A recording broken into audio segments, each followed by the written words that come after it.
السلام علیکم ناظرین، عامر علی خان کے ساتھ فکر و نظر پروگرام میں آپ سب کا استقبال ہے۔ میں ہوں فرزان احمد، میرے ساتھ اس خاص موقع پر موجود ہیں عامر علی خان، آپ کا اس پروگرام میں استقبال ہے۔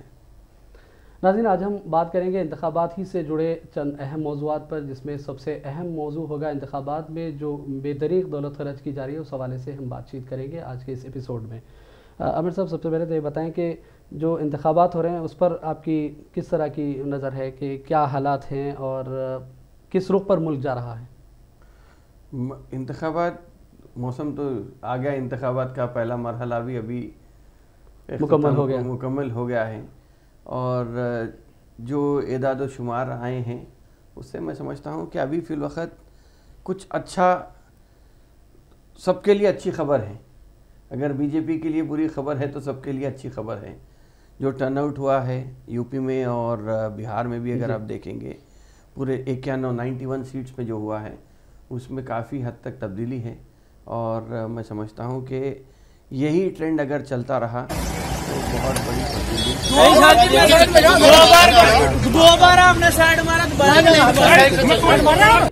تبدیلی میں ہوئے ہیں، لیکن جو ٹرن آؤٹ ہوا ہے اس سے بی جے پی کو کافی پریشانی کا سامنا ابھی جو سمجھ میں آ رہا ہے۔ بنگال میں اگرچہ کہ یہ توقع کی جا رہی تھی کہ 2 سیٹ جو بنگال میں ہوئے ہیں وہاں بی جے پی کچھ اچھا مظاہرہ کرے گی، لیکن ٹرن آؤٹ کے بعد وہاں پر بھی بی جے پی کو مایوسی کا سامنا ہے۔ جس طرح سے انتخابات میں رقم کا خرچ کیا جا رہا ہے، رقم کا استعمال کیا جا رہا ہے اور رقم پکڑی جا رہی ہے، اس پر آپ کی کیسی نظر ہے؟ دیکھیے، نیشنل کیپٹل ویسٹ کے طور پہ میں اس کو مانوں گا، اس لیے کہ اگرچہ کہ الیکشن کمیشن کی طرف سے جو رقم کا تعین کیا گیا ہے وہ 70 لاکھ روپے ایک ممبر آف پارلیمنٹ کو خرچنا ہے، تو یہ تو آفیشیل خرچنے کی بات ہے۔ بھائی میرا ماننا یہ ہے کہ جب آپ منتخب ہوئے ہیں اور آپ کے 70 لاکھ آپ منتخب ہوئے ہیں اور کام کرنے کے لیے منتخب ہوئے ہیں، تو آپ یہ 5 سال کے بعد تو آٹومیٹک آپ کو ووٹ مل جانا چاہیے تھا، 70 لاکھ بھی خرچنے کی ضرورت نہیں پڑتی تھی۔ لیکن 544 سیٹ اگر ہم ملک کا پورے ملک کا اگر تو ایک 500 کروڑ روپے کی بات صرف ایک امیدوار کے حساب سے، ایک پارٹی کا ایک امیدوار 70 لاکھ خرچ سکتا ہے، تو یہ بہت بڑی رقم ہے۔ اور جہاں تک اگر آپ دیکھیں گے تو تلنگانہ میں بھی 17 سیٹ پہ اگر یہ 70 لاکھ کے حساب سے اگر ہم اس کا حساب کرتے ہیں تو تقریباً 11 کروڑ روپے اس میں خرچ ہوتے ہیں، اور یہ خرچ یہ معمولی رقم تو نہیں ہے۔ میں تو یہ بولوں گا کہ بھائی آپ ایک قومی سطح پہ اتنی زیادہ رقم کی بربادی کر رہے ہیں، آپ وہی رقم اگر آپ 5 سال میں عوام پہ خرچ کر دیجیے، آپ کو الیکشن کے ٹائم پہ یہ 70 لاکھ بھی خرچنے کی ضرورت نہیں پڑے گی۔ یہ تو ڈائریکٹ معاملہ ہے۔ اس کے علاوہ اگر آپ دیکھیں گے تو الیکشن سے پہلے ہر پولیٹیکل پارٹی، چاہے وہ رولنگ پارٹی اگر ہے تو پورے شہر کو ہے، تو یہاں حیدرآباد گلابی تھا، بالکل اس کا خرچہ کوئی حساب ہی نہیں، اندازہ بھی نہیں کیا جا سکتا اس کا۔ اگر آپ یہ بھی دیکھیں گے کہ کتنی رقم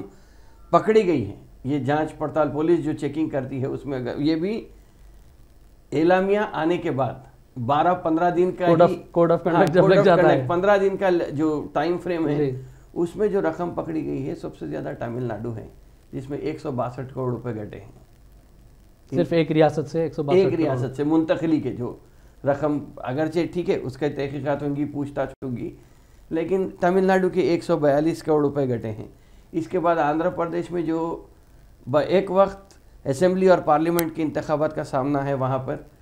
پہ تقریباً 120 کروڑ کے قریب رقم وہاں پہ گٹی ہے،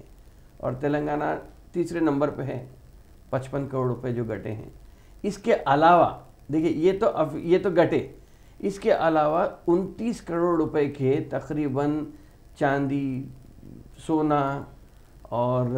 تمباکو، شراب، اس قسم کی بھی تحائف جو دیے جاتے ہیں ووٹر کو راغب کرنے کے لیے، یہ رقم گٹی ہے۔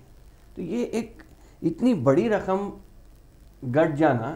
تو یہ تو 70 لاکھ تو آفیشیل ہو گئے، ان آفیشیل ہو سکتا ہے کہ 70 لاکھ کی جگہ 70 کروڑ بھی ہو جائے،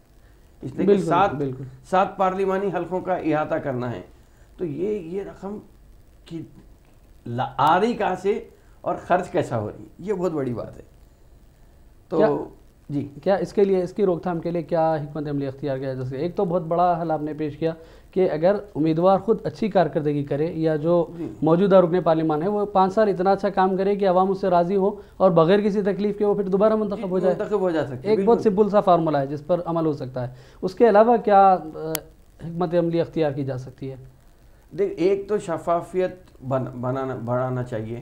کہ انتخابات میں یہ جو دیکھیں طریقہ، تو میرا ماننا یہ ہے کہ ہر سیاسی آدمی خود غرض ہوتا اور صحیح غلط کی کوئی تمیز نہیں رکھتا، بالکل تو وہ اگر کوئی ریگنگ کراتا ہے تو آپ دیکھیے، آپ باپ کا نام بدل لے رہے ہیں، شوہر کا نام بدل لے رہے ہیں، بیٹے کا نام بدل لے رہے ہیں، تو یہ جو تبدیلی آ رہی، یہ سب کر کے اپنے اغراض و مقاصد پورے کرنے کے لیے سیاست لیڈر یہ استعمال کر لیتا ہے، لیکن عوام پہ اس کا کیا اثر ہو رہا یہ دیکھیں گے۔ اور اس کو شفاف بنانے کے لیے میں یہ کہوں گا کہ جس طرح ای وی ایم آیا ہے، اب ای وی ایم کے اوپر کافی سوالات کھڑے کیے جا رہے ہیں، لیکن اگر اس کی روک تھام کی بات کی جائے تو میں سمجھتا ہوں کہ اور زیادہ یوزر فرینڈلی ووٹنگ بنانا چاہیے، کچھ اور میکانزم اور ایسا نکالنا چاہیے، جیسا آپ آدھار کو، پین کارڈ کو یہ ایک ساتھ لنک کر دیے ہیں، تو اسی قسم سے ووٹ کو بھی اگر آپ لنک کر دیجئے، اس لیے کہ اب جو الیکشن ہو رہے ہیں وہ تقریباً 45 دن 43 دن کا کچھ وقفہ ہے، 1.5 مہینے کا پورا 1.5 مہینے کا گیپ ہے، جی۔ اس میں آپ کچھ ایسا میکانزم ڈیرائیو کیجئے کہ لوگ اپنی سہولت سے بجائے ایک دن میں پول کرنے کے کوئی ایک چیز یا تو ٹیلی فون سے لنک کر دیجئے یا آدھار کارڈ، پین کارڈ کے ذریعے آپ آن لائن کوئی سسٹم شروع کیا جا سکتا ہے، ایک سسٹم ایسا بنانا چاہیے کہ آپ کا ووٹ ڈائریکٹ الیکشن کمیشن کو یا اس حلقے میں ایک جگہ جمع ہو جانا، جو پوسٹل بیلٹ کا سسٹم ہے، جی جی، اس قسم کا اگر کچھ ہوتا ہے تو میں سمجھتا ہوں کہ یہ ایک بہت بڑی چیز ہو سکتی ہے۔ ورنہ الیکشن بوتھ میں ایجنٹ بیٹھتا ہے، ایجنٹ کے بعد میں 5 بجے کے بعد، دیکھیے ابھی تو جو رائے دہی آئی ہے 60% آئی ہے، جی، اب فائنل آج دینے کی بات ہو رہی ہے، جی جی، جو 5 بجے کے بعد بھی آندھرا کی خاص طور سے خبریں آ رہی تھی کہ طویل قطاریں رات تک تھی وہاں پر۔ اب اس قسم سے ہاں نظام آباد تو الگ ہی معاملہ ہے اس مرتبہ، اس لیے کہ 174 کسان تقریباً یا 185 لوگ ٹوٹل امیدوار ہیں، 185، ہاں، تو اس میں اگر کرتے ہیں تو یہ آف کورس بڑی لسٹ ہے تو طویل وقت بھی زیادہ لگا ہوں گا، لیکن کچھ نہ کچھ تو ایک میکانزم اس میں کرنا چاہیے۔ اور ڈائریکٹ رقم، دیکھیں یہ تو ڈائریکٹ رقم کی بات اگر ہم کریں گے تو 500 کروڑ روپے تو ڈائریکٹ رقم ہے، انڈائریکٹ رقم جو استعمال ہو رہی ہے اس میں صرف تلنگانہ میں، حیدرآباد کی اگر میں بات کروں تو تقریباً 16,000 پولیس اہلکار اس میں استعمال ہوئے ہیں، تو ان کی ایک دن کی تنخواہ بھی اگر آپ جوڑ دیں گے تو کافی بڑی رقم ہو جائیں گی۔ اور اگر پورے تلنگانہ میں اگر آپ دیکھیں گے تو تقریباً 80,000 پولیس والوں سے کام لیا گیا ہے، تو ان کی تنخواہ بھی پورا سرکاری عملہ لگا ہوا، اس پر اساتذہ لگے ہوئے ہیں، گورنمنٹ اسٹاف لگا ہوا ہے، تو کافی بڑی رقم استعمال ہو رہی ہے۔ تو اس کو کم کرتے ہوئے کسی یوزر فرینڈلی ٹائپ کا، اب ایپ تو آ گیا ہے، ایپ کے ساتھ ساتھ آپ کے پاس فون پہ بھی کافی چیزیں ہو جا رہی ہیں، تو اس قسم کا کچھ نہ کچھ کم سے کم شہری علاقوں میں اس کو اپنایا جا سکتا ہے کہ آن لائن سسٹم کو شروع کیا جائے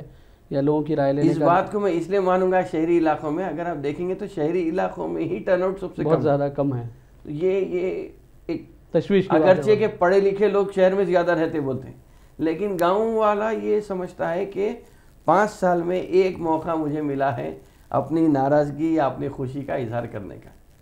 شہر کے لوگ بیزار ہو جا رہے ہیں، یا تو ان کے توقعات پوری کرنے میں سیاسی لیڈر ناکام ہو رہے ہیں، یا تو توقعات کو پوری کر ہی نہیں پا رہے ہیں۔ یہ وہ سمجھ بیٹھے ہیں کہ اگر منتخب بھی کیا جائے گا تو کام تو نہیں ہوگا، تو معلوم ہے۔ ہاں،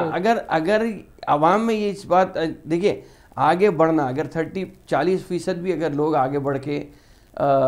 الیکشن میں حصہ لیتے ہیں تو 60% تو دور ہو رہے ہیں، دوری اختیار کر رہے ہیں، اور اس سے یہ ہو سکتا ہے کہ یا تو وہ لوگ چھوڑ دیے ہیں پولیٹیشین کو، یہ سیاستدان کو، یہ قائدین کو یہ بول رہے ہیں کہ بھائی آپ جیت جاؤ، آپ ہار جاؤ، ہمارے سے اسے کوئی مطلب نہیں ہے، آپ کو جو کرنا ہے کر لیجئے، ہم ووٹ نہ ڈالیں گے، نہ ہم آپ سے کوئی توقع بھی رکھتے ہیں۔ تو اس بات کا اظہار ہو رہا کہ نیگیٹو جو کم ووٹنگ ہو رہی ہے جی جی اس سے بیزارگی ظاہر ہو رہی ہے، بیزارگی بالکل صاف طور پہ. جس طرح امیدوار پیسے خرچ کریں، ایک تو آپ نے جیسا کہا کہ آفیشیلی اتنے خرچ کرنا چاہیے 70 لاکھ، اس کے علاوہ رقم بانٹنے کے واقعات جو ویڈیو وائرل ہو رہے ہیں وہ بھی بڑے تشویشناک ہیں. رقم بانٹنے کی بات اگر آپ دیکھیں گے تو جو 55 کروڑ روپے تلنگانہ میں گھٹے اس میں 8 کروڑ روپے تو بی جے پی کے گھٹے ہیں ہمایت نگر ایریا میں، جبکہ بی جے پی کے وزیر اعظم نریندر مودی نوٹ بندی لائے، جی ایس ٹی لائے، نوٹ بندی لا کے یہ بولے کہ ہم کیا پوری اکانومی کو کیش لیس کر دیں گے، اور کیش لیس کے زمانے میں 8 کروڑ روپے آپ کی پارٹی کے گھٹنا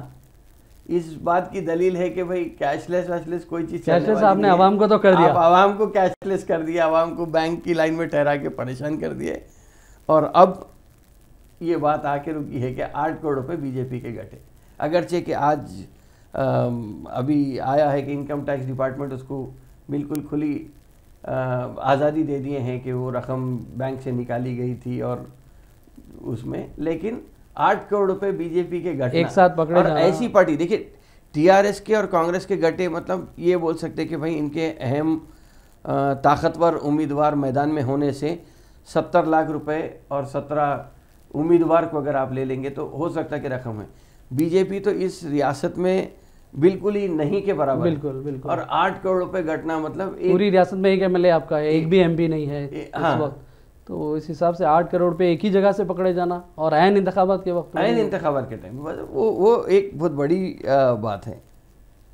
تو جس طرح سے یہ واقعات پیش آ رہے ہیں اور ہم نے دیکھا کہ مختلف عام افراد کے پاس سے، تاجرین کے پاس سے، بعض کے بارے میں آیا کہ آندھرا کو منتقل کی جانے والی تھی رقم، آخر اس طرح اتنی بڑی رقم ایک جگہ رکھی کیسے جاتی ہے اور کس طرح آسانی سے وڈرا کی جاتی ہے اور پھر منتقل کرنے کی کوششیں کی جاتی ہیں؟ رکھنے کی طریقہ تو سیاستدان کو ہی معلوم ہے، لیکن شہری علاقوں میں اگر آپ دیکھیں گے جو پول پرسنٹیج کی جو بات ہے، رقم شہری علاقے میں چیکنگ بھی کم ہو رہی تھی، اضلاع میں زیادہ ہو رہی تھی، لیکن شہری علاقوں میں رقم تو تقسیم ہوتی ہے، یقیناً ووٹ بڑھانے کے لیے رقم تو تقسیم ہوتی ہے، لیکن اس کے علاوہ جو 40% پولنگ ریکارڈ کی گئی ہے، اگر آپ اس کو دیکھیں گے تو ہر سال یہ کم ہوتے جا رہے ہیں. 2014 میں تقریباً 52-53% کچھ پرسنٹیج تھا، اس سے پہلے بھی شاید تقریباً لگ بھگ 52% کے قریب، 55 یا 60 کے آس پاس کچھ. جب خاص طور پہ حیدرآباد پارلیمنٹ کی اگر میں بات کروں تو اویسی صاحب جب باقاعدہ حیات تھے، جب وہ رکن پارلیمنٹ تھے، تو اس وقت تقریباً 70-75، بالکل، بلکہ ان کا آخری انتخاب میں سمجھتا ہوں 1999 کا تھا، جس میں تقریباً 70% کے قریب پولنگ ہوئی تھی، اور اب تو اس کے آدھے سے کے بعد اب کم ہوتے چلے جا رہی ہے. بالکل، تو لوگ اپنی بیزارگی کا اظہار کر رہے ہیں، ناراضگی کا اظہار کر رہے ہیں، یا توقع ہی نہیں ہے کہ کوئی قائدین ان کے مسئلے حل کر سکتے ہیں. تو حیدرآباد، سکندرآباد بنسبتاً حیدرآباد کے میں سمجھتا ہوں کہ ایک 10% کا فرق آتا ہے. ہم گزشتہ مرتبہ 45 کے قریب کچھ حیدرآباد میں ہوئی تھی اور 55 کے قریب سکندرآباد میں ہوئی تھی. تو حیدرآباد میں اس کا رجحان ذرا زیادہ ہے، جس کی وجہ سے پولنگ کم ہو رہی ہے. ایک اور وجہ اس کی یہ بھی مانی جا رہی ہے کہ جو اس مرتبہ لازم کیا گیا، گزشتہ انتخابات میں بھی کہا گیا کہ ایپک کارڈ آپ کو ساتھ رکھنا ضروری ہے. اس سے پہلے ایسا ہوتا تھا خالی سلپ لے جا کے لوگ ووٹ ڈال دیتے تھے، لیکن چونکہ اب کسی قدر شفاف پیمانے کے انتخابات کیے جا رہے ہیں، کوشش تو ہو رہی ہے، لیکن دیکھیں جو عملہ بیٹھتا ہے، سرکاری عملہ، وہ تو نان لوکل رہتا ہے، اور ٹیچر زیادہ تر ٹیچرز رہتے ہیں. تو ٹیچر کو آج کل ڈرانا، ٹیچر پولیٹیشین سے ضرور ڈرتے ہیں، ہر جگہ کہیں کا بھی ٹیچر ہو تو بولتا ہے کہ حیدرآباد میں جا کے یا سکندرآباد میں پہلے اپنا ہی مقام نہیں ہے، دوسرے اپنے نئے مقام پہ جا کے وہاں پہ کیوں الجھنا، دب کے کام کر لیتے. کہیں پر یہ بھی معلوم ہوتا ہے کہ آپ ٹھیک ہے، آپ جو کرنا ہے کر لیجئے، میں تو جو کام کرنا ہے میرا کام کروں گا. تو اس کو روکنے کے لیے کوئی ایک طریقہ کار آنا چاہیے، طریقہ کار بالکل. اور عام طور سے یہ بھی کہا جاتا ہے کہ صبح کے وقت میں جو پولنگ ہوتی ہے وہ جو واقعی رائے دہندے ہوتے ہیں وہی استعمال کرتے ہیں اپنے ووٹ کارڈ، دوپہر کے بعد اس میں تھوڑی تبدیلی آ جاتی ہے. ہاں، عموماً لنچ کے بعد یہ کہا جاتا ہے کہ دھوپ جب بڑھ جاتی ہے، خاص طور پہ ابھی تو گرمی کا موسم ہے، تو دھوپ بڑھنے کے بعد سے پبلک کا ٹرن آؤٹ کم ہوتا ہے. اس میں یہ لوگ ہر سیاسی لیڈر کے جو کارندے ہوتے ہیں وہ اپنا الو منوا لیتے ہیں. نظام آباد میں بھی ہم نے دیکھا کہ اتنا رجحان نہیں دیکھا گیا عام لوگوں میں جس طریقے سے جوش و خروش دیکھا جاتا تھا ہمیشہ. نظام آباد میں دیکھیں کسان کا سب سے بڑا مسئلہ ہے جو لال جواری کا، جی لال جوار اور ہلدی کی قیمتوں کو لے کے جو اور ہلدی بورڈ میں ہلدی بورڈ کا قیام اور ہلدی کی اقل ترین قیمت مقرر کرنے کے جو مطالبے اس میں لوگ کافی پریشان تھے،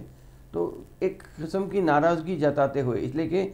180 کسان، ایسا کسان جو اپنی روزمرہ کی زندگی کے لیے کشمکش کی دوڑ میں پھنسا ہوا ہے، وہ 180 لوگ 20,000 روپے کے حساب سے اگر اپنا نامینیشن پیپر ڈالتے ہیں تو 34-35 لاکھ روپے تو صرف اس میں خرچ، تو یہ لگا کے بھی اپنی ناراضگی کا اظہار یہ کیے ہیں کہ وہ خوش نہیں ہیں کسی بھی حال میں۔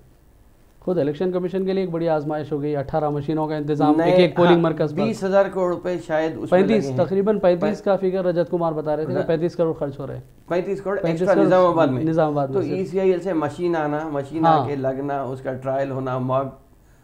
پولنگ ہونا، تو یہ سب چیز دیکھیں، یہ رقم اگر آپ دیکھیں گے تو کافی بڑی رقم ہے۔ یہی رقم کو اگر آپ اچھے طور پہ استعمال کریں، حلقے کی ترقی کے لیے اگر استعمال کرتے ہیں، تو پھر آپ کو یہ سب کرنے کی رکن پارلیمنٹ اگر اس سے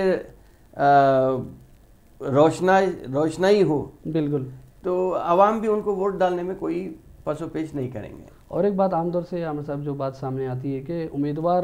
عام طور سے بالکل انتخابات کے قریب اپنے حلقوں کو پہنچتے ہیں اور وہاں کام کرتے ہیں، ان بیچ 5 سالوں میں 5 سال کے طویل عرصہ رہتا ہے، اس میں بہت کم دورے کرتے ہیں، تو یہ ایک بہت بڑی وجہ ہے، اس کی وجہ سے ان کو آخری وقت پہ زیادہ رقم خرچ کرنی پڑتی ہے۔ ہاں یہ بات تو صحیح ہے، لیکن میں یہ کہوں گا کہ 5 سال آپ کے پاس وقت ہے، 5 سال کے وقت میں اگر آپ سوشل انیشیٹیوز لے کے کام کریں تو ایک قسم سے غریبی دور ہوگی، لوگ کو روزگار مل سکتا ہے، بالکل، اور علاقے کی ترقی بھی ہو سکتی ہے بیسیکلی۔ ورنہ اگر آپ خاص طور پہ میں مسلمانوں سے جو اگر آپ کوئی کسی بھی مسلم علاقے میں یا رائے دہندے سے اگر آپ بات کریں گے تو مسلمان یہ کہتا ہے کہ 3-4 عموماً ڈیمانڈز ہوتے ہیں اضلاع میں، خاص طور پہ اگر آپ جائیں گے تو یہ رہیں گا کہ قبرستان کی دیوار بنانا ہے، آہک پاشی کرنا ہے، یا جاگنے کی رات آ رہی تو لائٹ لگانا ہے۔ تو اس قسم کے میں سمجھتا ہوں کہ یہ روایتی شکایتوں سے ہٹ کر اگر ہم ارکان پارلیمنٹ پہ، ارکان اسمبلی پہ اس بات پر زور دیں کہ ہمارے یہ مسائل، یہ تو مسائل ہیں، یہ بات الگ ہے، لیکن اگر ہم روزگار اور سماجی بھلائی کے لیے جو کام ہو سکتے ہیں یا سیلف ایمپلائمنٹ کے لیے جو سکیمز گورنمنٹ کی طرف سے اس پر اگر ہم توجہ دیتے ہیں تو اس سے ہم خاص طور پہ ہمارا پرابلم جو ہے وہ حل ہو سکتا ہے لوگوں کا۔ نہیں، معاشی مسئلہ تو حل ہو جائے گا، معاشی مسئلہ پھر جو ساتھ میں علاقے کی ترقی کے لیے، حلقے کی ترقی کے لیے کام کرنا ہے، اس پر بہت زیادہ توجہ دینے کی بھی ضرورت ہے بہت سارے علاقوں میں۔ دیکھیں اس میں یہ ہے کہ اگر آپ دیکھیں گے تو ارکان اسمبلی کا بہت بڑی ذمہ داری ہوتی ہے اگر ایریا کی ترقی کے جی پارلیمنٹ، رکن پارلیمنٹ سے آپ یہ کر سکتے ہیں کہ مرکزی حکومت کی جو اسکیمات ہیں، جیسا مرکزی بجٹ میں 4,000 کروڑ روپے اقلیتوں کے لیے ہے، محفوظ ہے، جی، وہ رقم حیدرآباد کو کیوں نہیں آتی؟ ہم بھی تو اگر ہندوستان آتی کا ہے تو حصہ استعمال ہیں، کیوں نہیں ہوتی؟ تو حیدرآباد کو لانے کی ذمہ داری ارکان پارلیمنٹ کی ہے، بالکل، لا کر یہاں پر خرچ کرنا۔ اگر آپ دیکھیں گے پڑوس کی ریاست ہے اڑیسہ، جہاں پہ ایک یونیورسٹی قائم ہوئی ہے جو government of India, government of Orissa کے تعاون سے چل رہی ہے، اسکل ڈیولپمنٹ کے تعلق سے۔ تلنگانہ کے وقف بورڈ سے، اردو اکیڈمی اور وقف بورڈ سے 50 لوگ کا انتخاب کیا گیا ہے، اور وہ لوگ جائیں گے اسکل ڈیولپمنٹ سیکھ کے آئیں گے۔ بھائی آپ اڑیسہ کیوں لے کے جا رہے ہیں لوگوں کو؟ آپ اپنے شہر میں وہ چیز کر سکتے ہیں یہاں بنا کے۔ تو یہ چیز ہونا ضروری ہے، اور سیریسلی دیکھیں نیکسٹ 5 سال کے الیکشن اب تک کے جو الیکشن تھے اس سے بالکل الگ ہوں گے۔ بالکل، یہ اس مرتبہ یہ ہوگا کہ نوجوان زیادہ رہیں گے، تعلیم یافتہ لوگ زیادہ رہیں گے، تو کافی تبدیلی آ سکتی ہے 2024 کے الیکشن میں۔ بالکل، تو اس کے لیے اگر آپ کے ارکان پارلیمنٹ، ارکان اسمبلی سیریس اگر نہیں لیتے ہیں عوام کے مفاد کو، اپنا مفاد تو خود دیکھ لیتے ہیں، ہر سیاستدان اپنا مفاد دیکھ لیتا ہے، ظاہر بات ہے، لیکن اگر پبلک کے، عوام کے مسائل کو حل کرنے میں، عوام کے جو بھی مسائل ہیں، دیکھیے چاہے وہ روزگار کا مسئلہ ہو، چاہے وہ صحت کا مسئلہ ہو، چاہے شہر کی ترقی کا مسئلہ ہو، آپ کہیں پر بھی جائیے، خاص طور پہ مسلم ایریا میں، مسلم آبادی جہاں پہ رہتی بستی ہے، اگر آپ وہاں دیکھیں گے تو لوگ ایک ہی قسم کا ماحول ہوتا ہے، بکری چلتی ہے، موری بہتی ہے، سڑک ٹھیک نہیں رہتی، تو یہ چیز تو ہے آپ کے۔ اس کے علاوہ جو چیز نہیں ہونا چاہیے مسلمانوں میں، خاص طور پہ اگر آپ دیکھیں گے تو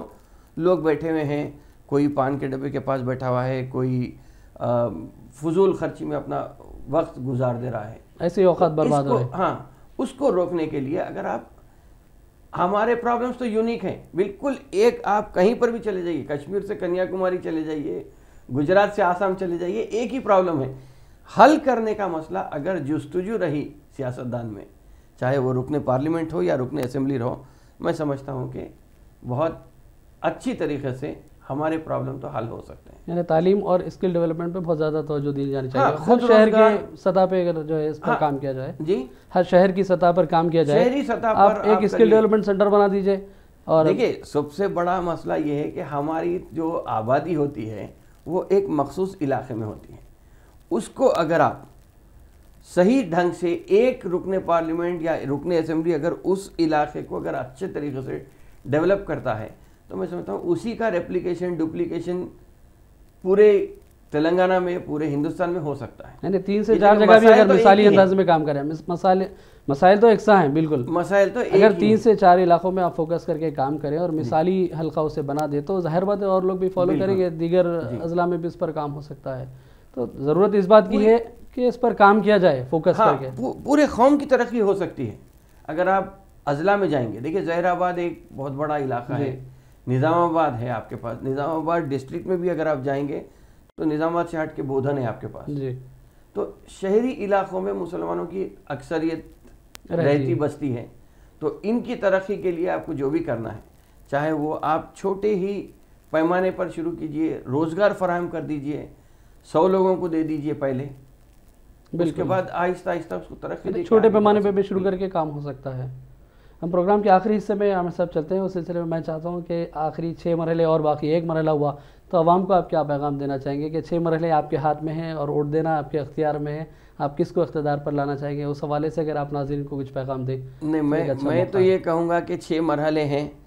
اور افواہوں پہ توجہ دینے کے بجائے حقیقت کیا ہے اس کی آپ نشاندہی کیجئے، تحقیق کیجئے، اور آپ کے پاس وقت ہے۔ متحدہ طور پہ اگر ہم اپنے ووٹ کا استعمال کرتے ہیں تو میں سمجھتا ہوں کہ یہ ہندوستان کے لیے بھی بہتر ہوگا، اور خاص طور پہ کسان اور مسلمان کے لیے بہتر، دلت، مسلم اور کسان، یہ کہوں گا میں کہ تینوں کے لیے بھی بہتر ہوگا۔ تو یہ بہت بڑا چیلنج ہے، اس کو ہمیں نمٹنا ہے، اس لیے کہ ہر قسم کی ایک افواہوں کا ایک بازار گرم ہے، چاہے وہ سوشل میڈیا سے ہو یا ریڈیو ہو یا ٹی وی ہو، ہر قسم سے افواہ کا بازار گرم ہے۔ تو میں سمجھتا ہوں کہ سوچ سمجھ کر، کھلے ذہن کے ساتھ اور ٹھنڈے دماغ سے اگر آپ ووٹ کا استعمال کریں، اپنے امیدوار کا انتخاب کریں، تو میں سمجھتا ہوں کہ یہ بہت بڑا قدم ہو سکتا ہے اچھے ہندوستان کے لیے۔ جی ہاں، بالکل ناظرین، جس طرح عامر علی خان نے کہا کہ بہت ذمہ دارانہ انداز میں سوچ سمجھ کے اگر ہم اپنے ووٹ کا استعمال کریں، سوچ اور غور و فکر کے بعد اپنی رائے کا استعمال کریں گے، تو اس ملک سے نہ صرف فرقہ پرست حکومت کا خاتمہ ہوگا، بلکہ اس ملک کی ترقی کے لیے، اس ملک کی معاشی اعتبار سے ترقی کے لیے، سماجی اعتبار سے، تعلیمی اعتبار سے ترقی کے لیے بہت کچھ کام کیا جا سکتا ہے۔ ناظرین، عامر علی خان کے ساتھ فکر و نظر پروگرام کا سلسلہ فی الحال ہم یہی ختم کرتے ہیں۔ محمد فرزان احمد کو عامر علی خان کے ساتھ اجازت دیں۔ اللہ حافظ۔